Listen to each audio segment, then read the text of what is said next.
সংসারের সারা জীবনের কষ্টার্জিত সঞ্চয় আর অলংকার নিয়ে পরকীয়া প্রেমিকের হাত ধরে চম্পট দিয়েছেন স্ত্রী। ঘর বাঁধার রঙিন স্বপ্ন আর সাজানো সংসার নিমিষেই ধুলোয় মিশিয়ে দিয়ে প্রিয়তমার এমন চরম কপটতা সইতে পারেননি স্বামী। সবকিছু হারিয়ে আর প্রিয় মানুষের দেওয়া তীব্র যন্ত্রণার ভার বইতে না পেরে অবশেষে পরপারের পথ বেছে নিলেন কামরুল শরীফ। মাদারীপুরের ঘটমাঝি ইউনিয়নে ঘটে যাওয়া এই হৃদয়বিদারক ঘটনা এখন পুরো এলাকায় শোকের ছায়া ও ব্যাপক চাঞ্চল্যের সৃষ্টি করেছে। জানা যায়, প্রয়াত কামরুল শরীফের স্ত্রী কাকলি বেগম একই এলাকার ইরাদ হাওলাদার নামের এক যুবকের সাথে দীর্ঘ ৩ বছর ধরে অনৈতিক ও পরকীয়া প্রেমে লিপ্ত ছিলেন।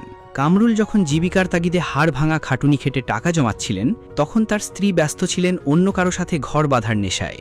পরিবারের পক্ষ থেকে অভিযোগ করা হয়েছে, কাকলি ও ইরাদের এই সম্পর্কের বিষয়টি জানাজানি হওয়ার পরও কামরুল তার সাজানো সংসারটি টিকিয়ে রাখতে প্রাণপণ চেষ্টা করেছিলেন। তিনি সব জেনেও স্ত্রী সংশোধন হবে এই আশায় দিনের পর দিন চুপচাপ সব সহ্য করে গেছেন। কিন্তু কামরুলের এই উদারতাকে কাকলি ও তার প্রেমিক ইরাদ দুর্বলতা হিসেবে গ্রহণ করে। গত ২২শে জুলাই গভীর রাতে কামরুল যখন ঘুমে আচ্ছন্ন, ঠিক তখনই সুযোগ বুঝে কাকলি ঘরের আলমারিতে রাখা নগদ ৪ লক্ষ টাকা এবং প্রায় ২ ভরি ওজনের স্বর্ণালঙ্কার নিয়ে ইরাদের হাত ধরে পালিয়ে যান। সকালে ঘুম থেকে উঠে কামরুল দেখেন তার ঘর শূন্য। জীবনের সব সঞ্চয় আর যার জন্য এত পরিশ্রম, সেই প্রিয় মানুষটিও উধাও। সর্বস্ব হারিয়ে দিশাহারা কামরুল যখন এই পরিস্থিতি কাটিয়ে ওঠার চেষ্টা করছিলেন, ঠিক তখনই তার ওপর আসে শেষ আঘাতটি। পালিয়ে যাওয়ার পর কাকলি তার স্বামীকে তালাকের কাগজ পাঠান এবং ইরাদের সাথে মিলে নিয়মিত প্রাণনাশের হুমকি দিতে থাকেন। এক সময়ের অতি আপন মানুষের এমন নির্মম রূপ এবং ক্রমাগত মানসিক নিপীড়ন সহ্য করার ক্ষমতা হারিয়ে ফেলেন কামরুল।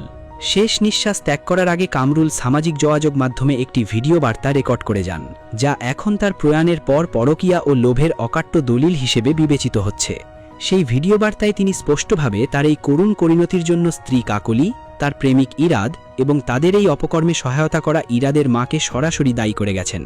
ভিডিওটি ধারণ করার পর তিনি বিষাক্ত কোনো দ্রব্য পান করেন। গুরুতর অবস্থায় তাকে প্রথমে মাদারীপুরের ২৫০ শয্যা বিশিষ্ট জেলা হাসপাতালে এবং পরবর্তীতে উন্নত চিকিৎসার জন্য ঢাকা মেডিকেল কলেজে ভর্তি করা হয়। টানা ৩ দিন যমদূতের সাথে পাঞ্জা লড়ে অবশেষে গত ২৫শে জুলাই শনিবার তিনি শেষ নিঃশ্বাস ত্যাগ করেন। কামরুলের এই অকাল প্রয়াণে তার পরিবার ও পুরো গ্রামে এখন শোকের মাতম চলছে। কামরুলের স্বজনেরা কান্নায় ভেঙে পড়ে বলছেন, পরকীয়া ও লোভের কারণে একটি সাজানো জীবন ধ্বংস হয়ে গেল। এলাকাবাসীর মধ্যে এই ঘটনায় তীব্র ক্ষোভ বিরাজ করছে।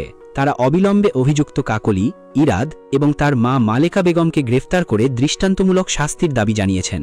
মাদারীপুর সদর থানা পুলিশ এই ঘটনাকে অত্যন্ত গুরুত্বের সাথে দেখছে। ভারপ্রাপ্ত কর্মকর্তা আবুল কালাম আজাদ জানিয়েছেন যে কামরুলের পরিবারের পক্ষ থেকে একটি নিয়মিত মামলা দায়ের করা হয়েছে।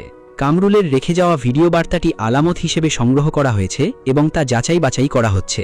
তদন্তকারী কর্মকর্তা সাব ইন্সপেক্টর কামরুজ্জামান অভিযুক্তদের গ্রেফতারের জন্য বিভিন্ন স্থানে অভিযান অব্যাহত রেখেছেন বলে নিশ্চিত করেছেন। এলাকাবাসীর এখন একটাই চাওয়া, কামরুলের ভিডিও বার্তায় যেসব কথা উঠে এসেছে তার ভিত্তিতে যেন অপরাধীরা উপযুক্ত শাস্তি পায়।